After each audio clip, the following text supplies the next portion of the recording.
Muy buenas tardes, Enrique Cos, para servirles.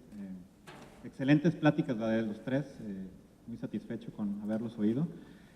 La primera pregunta para el doctor Valdovinos, obviamente conociendo la limitación de la evidencia, ¿hacia dónde cree que va la posibilidad de la manipulación de la microbiota para tener un potencial terapéutico en el futuro, en obesidad o en trastornos funcionales digestivos? Y a José María, no hablaste de la cerveza. Bueno, muy buena tu pregunta y efectivamente ese es el futuro, ¿no? Actualmente podemos manipular la microbiota de tres maneras. Una es mediante dieta. Obviamente si subimos, bajamos los carbohidratos, la grasa, etcétera, evidentemente producimos cambios inmediatos en la microbiota, de tal manera que la dieta sigue siendo una herramienta útil para manejar la microbiota. Segundo, ya nos habló Mario Icaza, los probióticos. Entonces está demostrado también que los probióticos tienen un efecto importante sobre la composición microbiana. Tercero, los antibióticos. Tenemos evidencia en gastroenterología que la rifaximina en el intestino irritable puede ser de utilidad, pero también tenemos evidencia en pauchitis, en colitis ulcerosa, etc. Y el nuevo jugador es el trasplante de la microbiota fecal, que como ustedes saben, esta es una terapia emergente, no aprobada aún por la FDA, pero que sin embargo, en casos fulminantes, graves y recurrentes de Clostridium difficile, de infección por Clostridium difficile, es una terapia que salva vidas y con un porcentaje de éxito de más del 90%. El trasplante de la microbiota fecal es hoy en día una terapia muy ruda, muy rupestre, ¿verdad? Pero las cosas se van refinando y hoy ya se hacen trasplantes de microbiota congeladas que no huelen, que no se ven feo, etcétera, etcétera. Pero por otro lado, ya hay gente que está desarrollando la poop pill, es decir, la píldora de materia fecal. Y este es, yo creo que el futuro, caracterizar cuáles son las especies bacterianas que efectivamente tienen un efecto benéfico para determinada enfermedad. Y de esa manera, pues ya sea en forma aguda o en forma crónica, se van a proporcionar estas bacterias que van a cambiar la microbiota intestinal y van a tener un efecto terapéutico. Yo creo que el futuro hacia allá va. Maru, es sobre el mismo tema, porque después Chema va a contestar la pregunta. Sí, Maru. Sí, todo eso es muy interesante, pero todavía queda la duda de si podemos modificar de manera permanente la microbiota que tiene alguien, porque se han hecho estudios en los cuales se ve que la gente, una vez que se establece su microbiota, suele ser constante a lo largo del tiempo. Entonces, ¿será que darle un día una tabletita de esta píldora le va a cambiar su microbiota permanentemente? Posiblemente no, porque esto se establece al nacer.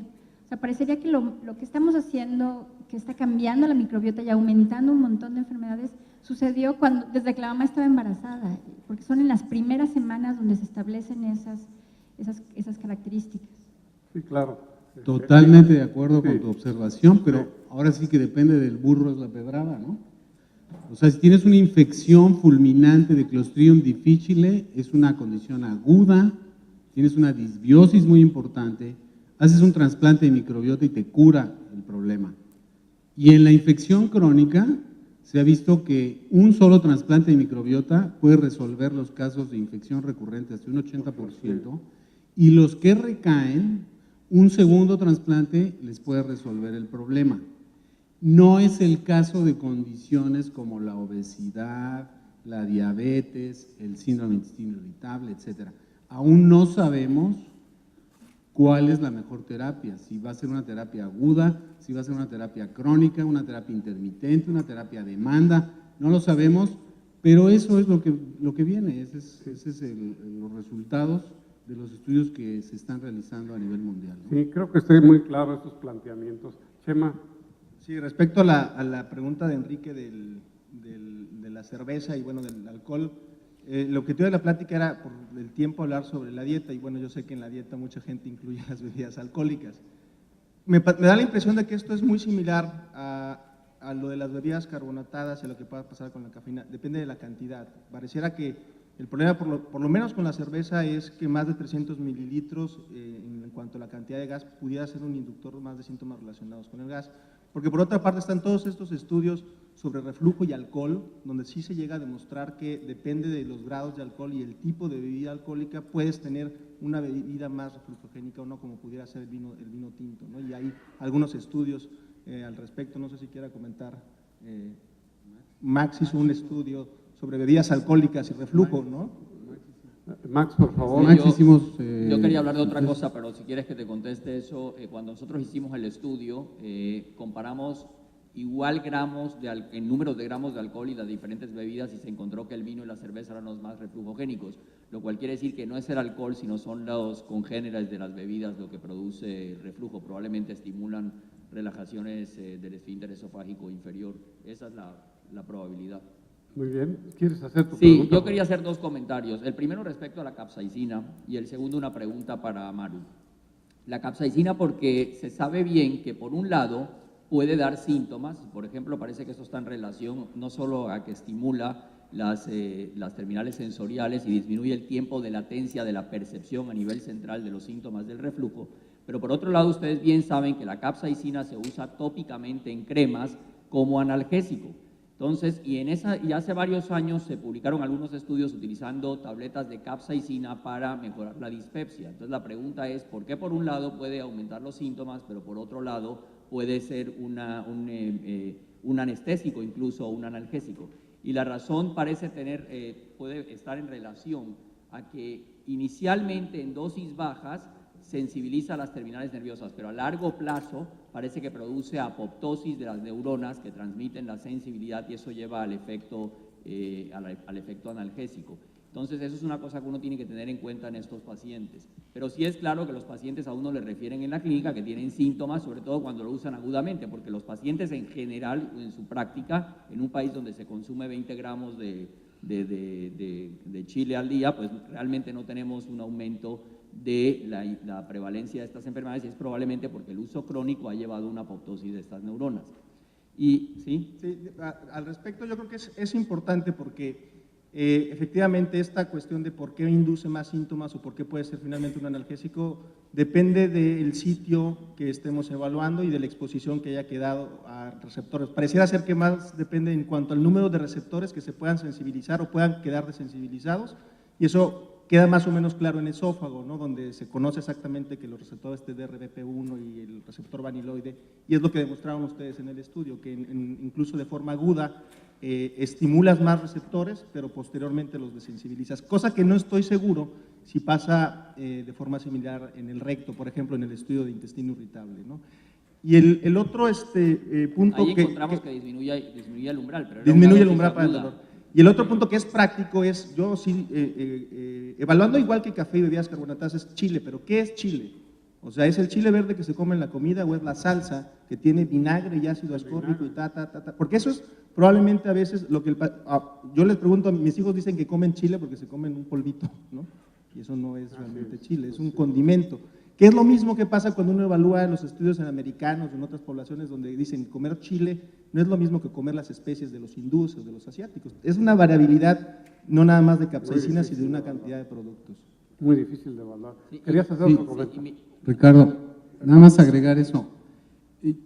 Hay estudios que demuestran muy claramente, por lo menos en esófago, que depende de la expresión de receptores vaniloides y la cantidad de receptores en la mucosa esofágica de este tipo de receptores, los TLRPV1, que son los que va a estimular la capsaicina. Entonces, se ha demostrado que gentes muy sintomáticas tienen una gran sobreexpresión y gran número de receptores y tienen más sensibilidad a la capsaicina. Los que tienen poco número de receptores, entonces tienes menos sensibilidad. Entonces, por una parte es esto de la apoptosis de las neuronas sensoriales, pero por otro lado es la expresión que tiene cada individuo de este tipo de receptores.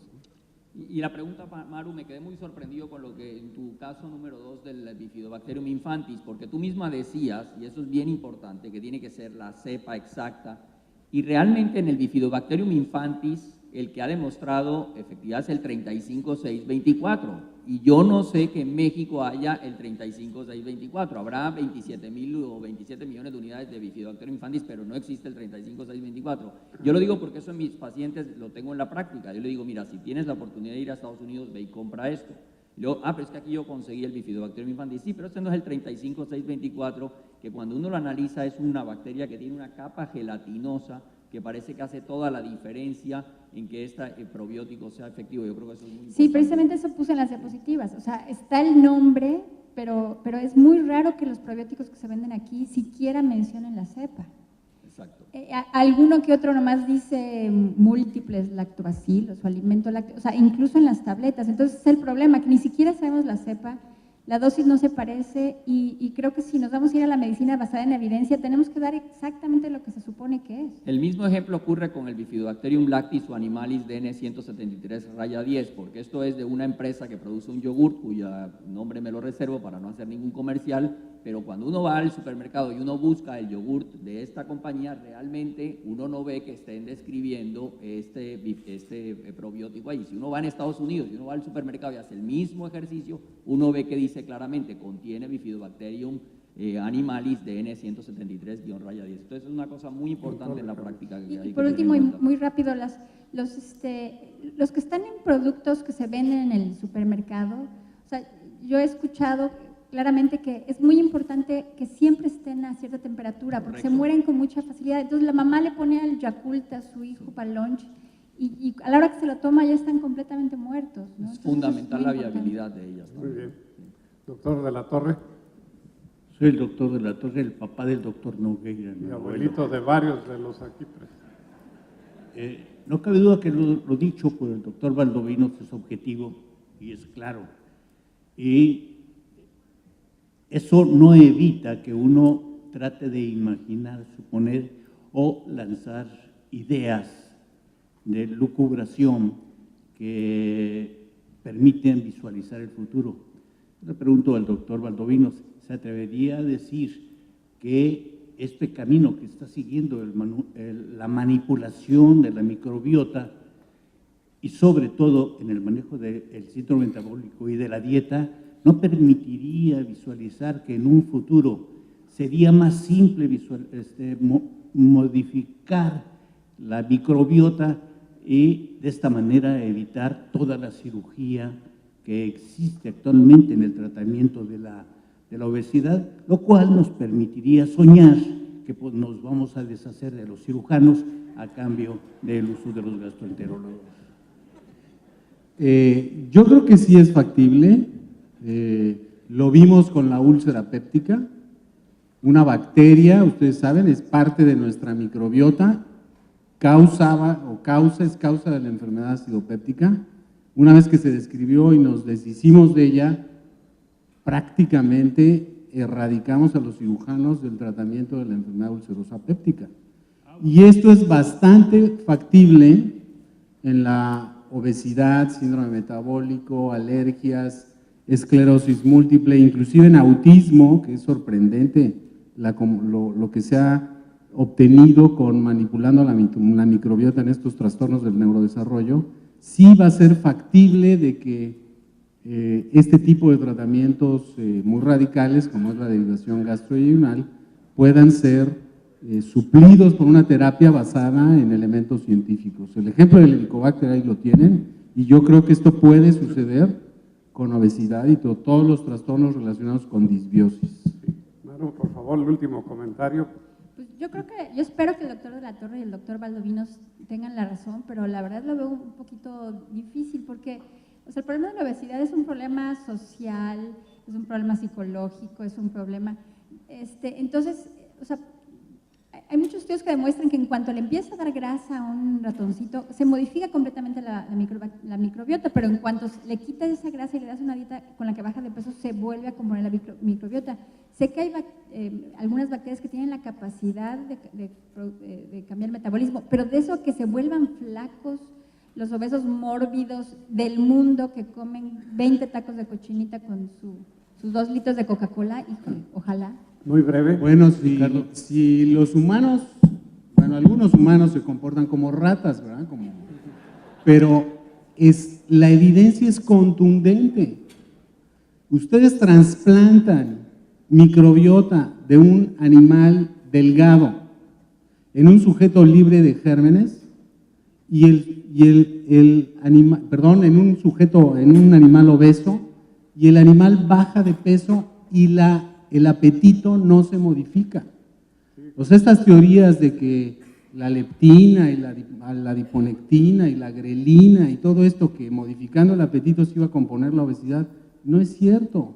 Parece ser que la extracción energética de las bacterias intestinales juega un papel significativo. Ahí están los estudios. Ustedes trasplantan microbiota de un animal operado de derivación gastrointestinal a una rata genéticamente obesa, baja de peso y el apetito no se modifica, consuma la misma cantidad de dieta. El problema está en encontrar cuáles son esas bacterias y todos los demás factores que van asociados al fenómeno social de la obesidad. ¿Tú quieres comentar? Porque hay una pregunta última de Sí, Arturo. nada más rápido. Yo coincido un poco con Maru. Evidentemente la evidencia está y los estudios son muy claros, pero si esa parte de qué tanto esta manipulación pudiera estabilizarse con otros factores, como por ejemplo, a mí una de las cosas que me llama mucho la atención, incluso en los estudios con probióticos, y esto es, finalmente, estas bacterias fermentan, nos exponen a lo que comemos, ¿no? Y eso es algo que de pronto, no sé, y ese sería el futuro, ¿qué va a pasar con estos sujetos cuando no las ratas salen del laboratorio, pero el sujeto trasplantado salga a la vida real y vuelva a tener una conducta, ¿no? Y el mejor ejemplo yo lo veo nuevamente con las bebidas carbonatadas, lo que viene ahorita con esta cuestión de cambiar hacia fructosa, ¿no? Que eso es un retroceso como de 30 años para nuestra salud, es exponernos a un azúcar que está claramente asociado con obesidad, hígado graso en los Estados Unidos hace 20 años, ¿no? Y como dice Marcos, el sujeto se come sus tacos de cochinita con 2 o 3 litros de Coca-Cola, ¿no? El tema es inagotable.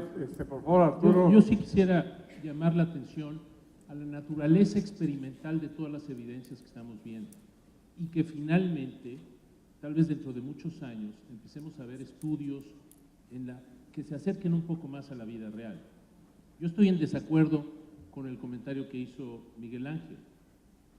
Hace 30 años yo tuve oportunidad de hacer estudios con bebidas de cola, con leche, en la época pre-Helicobacter, para tratar de determinar su influencia en la titularidad de la acidez gástrica, y pudimos demostrar que el vino tinto produce más acidez titulable que el vino blanco, más que la cerveza, más que la leche, pero la leche más que otras bebidas. Pero no deja de ser una evidencia experimental. Hoy la frecuencia de complicaciones por úlcera es exactamente la misma que hace 50 años. Se ha modificado el tipo de úlceras.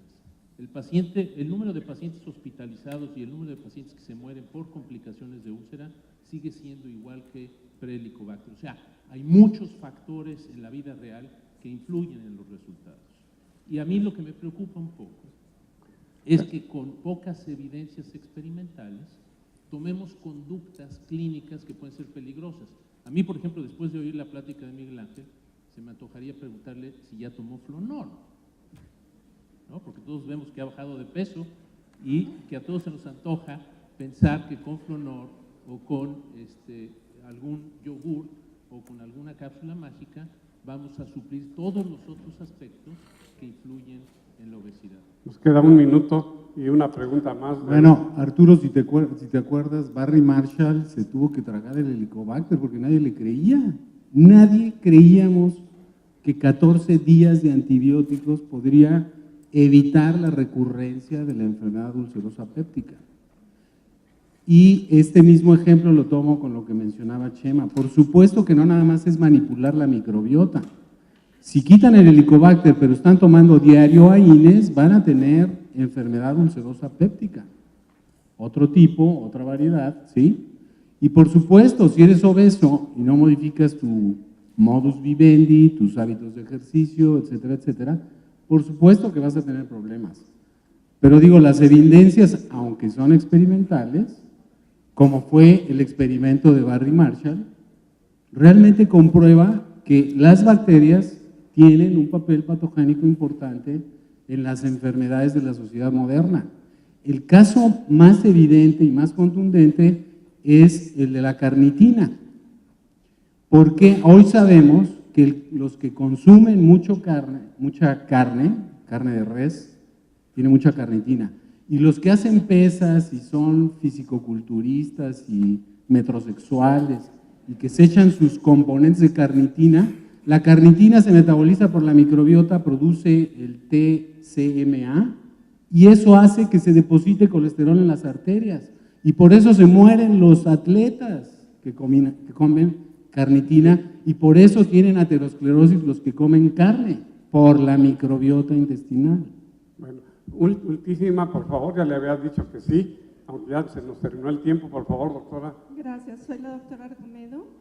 En relación a lo que nos comentaba la doctora de la microbiota y el microbioma, que es todos estos metabolitos de la microbiota y su efecto metabólico en el organismo, ella nos hablaba de la diferencia que hay de la microbiota del recién nacido que nació por parto natural y fue alimentado por leche materna, del que nació por cesárea y fue alimentado con fórmulas.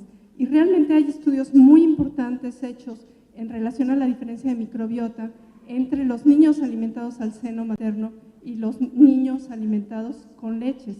Incluso aunque hayan nacido por cesárea, cuando tuvieron un trabajo de parto se parece más la microbiota intestinal al del niño que nace por parto que cuando no. Entonces creo que tenemos, genéticamente estamos programados como especie en forma evolutiva por milenios para que los niños sean alimentados con leche materna por lo menos hasta los 2 años de edad, en forma exclusiva 6 meses.